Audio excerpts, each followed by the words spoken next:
Peace and love, you beautiful miracles of spiritual level of being. Nathan here from a spiritual level of being. You have a spiritual level of being. And today I want to discuss the different Jesus figures that inspired many of the stories in the Bible.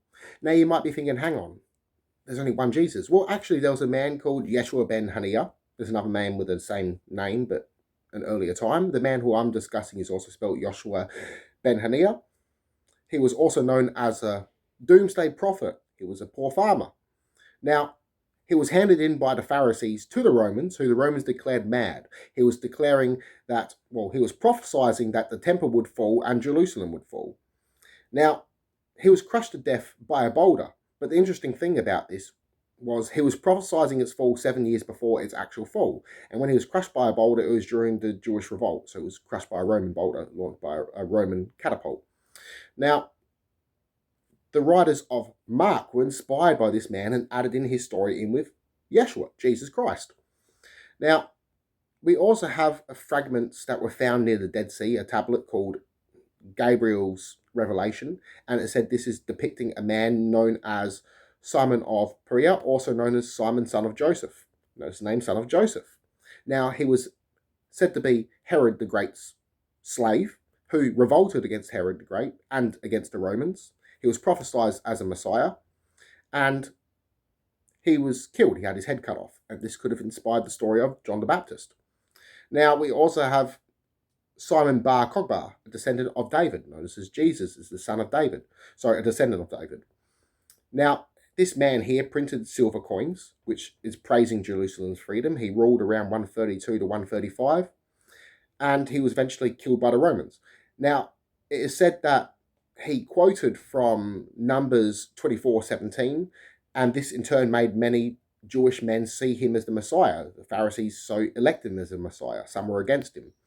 It is also said that he punished Jews and Christians for not fighting against the Romans, as this would have been the Essene community and early Gnostic Christians and other Christian groups which were strictly against non-violence.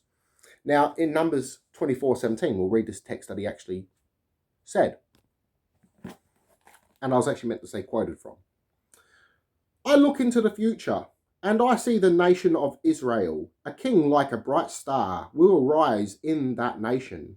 Like a comet, he will come from Israel. He will strike the leaders of Moab and beat down all the people of Seth. He will conquer his enemies in Edom, and make their land his property, while Israel continues victorious. So notice the bright star. Jesus said that he was the morning star, so this is more than likely where this comes from. So these little bit of stories have been altered and taken as they combine the New and Old Testament together, as these two were not meant to be combined, as early Christians rejected this. The Essenes had a different idea of faith. There were many different groups of Essenes. Some worshipped El and Yahweh, as Yahweh being the Son. Some worshipped El but would not make sculptures of him, and they said he was an unknowable father. They also seen the Divine Mother as Mother Earth. So they seen, in a sense, a yin and yang, so the masculine and feminine aspects of God that are within us humans. Now, this being said, the first New Testament Bible had no Old Testament in it. It was written by Marcion, a Gnostic Christian. Now, Yeshua was against violence. There were many warlike messiahs, as the Jews were electing messiahs left, right, and centre. Cyrus the Great, written in Isaiah, who many confuse as Jesus, was a warlike messiah. He was the king of Persia, and he returned the Jews back to their holy land as they were exiled during the Babylonian revolt. He also built a temple for them, as he was considered the Messiah. So these sort of stories in turn have inspired the myths of Jesus, which they weren't actually meant to be with him to begin with, as Jesus was against violence. He was strictly unconditional love. Now, this being said, he did crack a shit when the Pharisees were in the temple and selling and trading as well. So they were also trading money, and they would charge high interest to make money. So they turned it into a gain of profit. And the Pharisees before this is making money. Yeshua was against this and said that no one could speak for God and they had no right for doing this. So he had the idea of the unknowable Father. He also had the idea of the Mother, being Mother Earth, as he belonged to an Essene community that in turn become Gnostics. So peace and love, everyone. I love you all. Connect to one mind and soul. Namaste.